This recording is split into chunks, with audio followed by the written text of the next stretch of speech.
Hello guys! Hello! This is for Virgo. Welcome dito Virgo sa aking channel.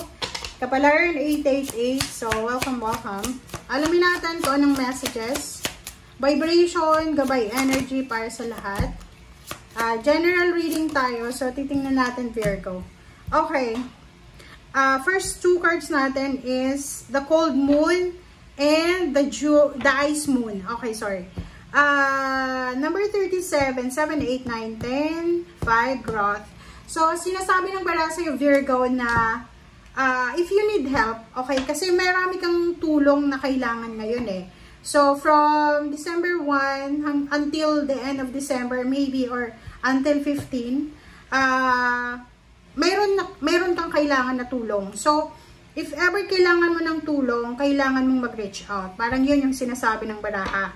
And number 5, sinasabi ng baraha sa'yo na mayroong mga Virgo dito na natatakot ka. You have something na nararamdaman sa puso mo. It's either nervyos, it's either anxiety, depression. Kasi natatakot ka na baka hindi mag-improve yung buhay mo, yung expectation mo ay hindi nangyari or baka hindi mangyari. And at the same time, natatakot ka na mag-fail. Okay? Okay. So, please comment down below para doon sa mga Virgo. Okay. So, basta ang sinasabi ng baraha sa'yo dito, kailangan mong mag-reach out, kailangan mong humingi ng tulong, kailangan mong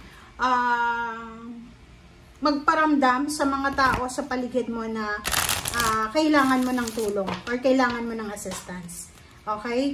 Huwag kang mag-suffer na mag-isa. And yung growth na yun na number 5, na yung takot, natatakot ka sa expectation ng mga tao sa paligid mo, okay lang yan, diba? Alam mo ba sa panahon ngayon, ang dami-daming tao na naghihirap. And if you have job, be thankful and grateful. Okay? Kasi hindi lahat may trabaho. Okay, next card natin, keep your heart open. So, dito sinasabi ng barahan na kailangan mo daw na buksan palagi ang puso mo. Okay, naka-close ba yan?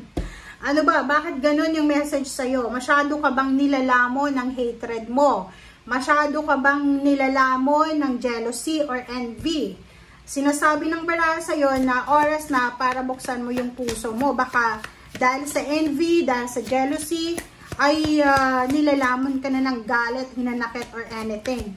Okay? Kasi minsan, yung inggit, yung galit na yan, siya yung nagiging dahilan kung bakit hindi nakakapasok yung swerte. So, kailangan natin na buksan ang puso natin and release natin yon. Okay? See the bigger picture. O, diba? Full moon in Sagittarius. Sinasabi na, huwag kang masyadong tumingin sa kung ano yung wala sa'yo sa ngayon. Huwag mong hanapin kung ano yung wala. Huwag mong i-take for granted kung ano yung meron ka.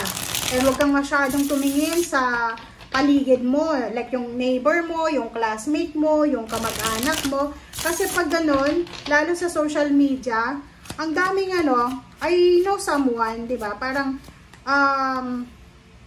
okay, maganda yung trabaho niya, nakapagtapos siya, may asawa, may anak, parang complete yung family niya, parang ganon, successful na siya. Pero artificial pa rin yung pinapakita niya sa social media, which is meron siya like sa childhood niya or yung parents niya is still struggling, parang ganon. So what's the use na ipakita mo sa social media na, uy, eto ako, ang ganda ng buhay ko, which is yung family mo, way back home, ay nagsasuffer, diba? So, just, hypocrisy yan eh, diba? Hypocrita yan eh. So, hypocrisy yan eh. So, sinasabi ng baraha sa'yo, na Virgo, huwag kang tumulad sa ganun, okay? Kailangan, kung ano yung ngayon na yun. Kung ano yung plano mo lang yun. So, wag mo masyadong i-pressure yung sarili mo. Be true to yourself, okay? Be humble, be thankful, remove grudges, lalo na kung yung kinasusuklaman natin is wala naman silang kasalanan sa atin. And yun, 7 of Swords, sinasabi ng baraha sa'yo, maybe ikaw yung toxic, or maybe ibang tao yung toxic. Kasi minsan kailangan natin na i-identify yung sarili natin eh. Kasi yung iba, di ba, parang sasabihin, sila yung masama, pero sila pala mismo yung masama. So, kailangan, simulan mo yung 2026 na to, lalo na ngayon, December pa lang, simulan mo na kung mahilig kang mag-chismis, mahilig kang di ba, like, tawag doon, yung mga GC na yan, magbalita, ganyan-ganito, mahilig kang makinig sa mga fake news, kailangan baguhin mo na siya. Okay, huwag kayong magalit baka mabash nyo ako diba? Sinasabi ng bara sa'yo dito na magiging sobrang pagod ka, magiging busy ka. It's either marami kang obligations, pressured ka sa expectation, parang ganon. Basta, be true to yourself. Kung wala kang pera, wala kang pera. Kung wala kang love life, wala kang love life. Huwag mong itago para hindi ka nape-pressure. Okay? 7 of Wands, this is protection. Kailangan mong proteksyonan yung sarili mo, but hindi to the position na magsisinungaling na tayo. Diba? So, yun yung message ng baraha. Tapusin na daw.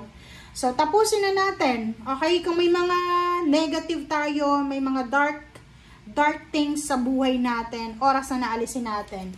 If may mga third party kayo, okay? Kung may asawa ka, may boyfriend, girlfriend ka, tapos may another person ka pa, may third party, oras na. Oras na para tapusin natin ang complicated na buhay, selos, inggit, sa kamag-anak, sa kakilala, sa kaibigan. Wag mong kimkimin yung inggit na yan. Kasi yung inggit na yan, pag kinimkim mo yan, magiging galit yan. Okay? And after ng galit, kasalanan na yon. Okay? Kahit nga yung inggit, kasalanan diba? Okay. So, the Chariot and King of Wands. So, dito naman, sinasabi ng baraha na there's Virgo. May Virgo dito na nag-aantay kayo ng fruition ng mga pangarap nyo sa buhay. You're waiting for the perfect timing. Maybe nag-aantay ka ng visa, ng passport, ng contract signing. You're waiting for lump sum of money. Waiting for application, parang nag-a-apply ka, diba? O, 9 of Swords na reverse. Sinasabi ng baraha sa'yo dito na kung ano man ang rason ng mga hindi mo pagtulog sa gabi, kung ano man ang rason ng pagod na yan, ng emotional problems na yan, sinasabi ng baraha na kailangan mo daw na trabahuhin. Okay? So, ibig sabihin, bago pumasok yung 2026, ngayon pa lang na December 1 hanggang 15, kailangan mo na daw, Virgo, na trabahuhin ang emotion mo. Yung mga emotional pain mo, heartaches, na hindi mo na kailangan sa 2026, wag mo nang dalhin. Okay? Pag may kasalanan ka, mag-reach out ka, mag-sorry ka. Pag halimbawa na natatakot ka sa sasabihin ng ibang tao na marami silang nag-expect love para sa'yo. Na-expect nila na may ari-arian ka na, may naipundar ka na tumaas yung sweldo mo, yung posisyon.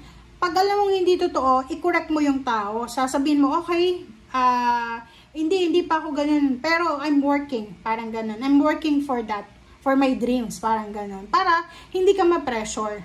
Para cool lang, chill lang yung buhay mo. Okay, so thank you guys for watching and see you again. Bye!